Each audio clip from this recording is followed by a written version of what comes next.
So ayan mga kasabali, mamayang hapon na kami uuwi at nagkaaya na magluto ng tikoy.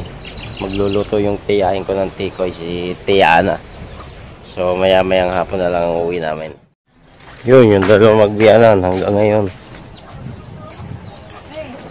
Yun, yung dalawa magbiyanan. Hanggang dito, paghahalaman pa din ng inaabiyad. Hi! Dami ko ng hardin. Ayun, yung baboy. Balik. Meron ka na.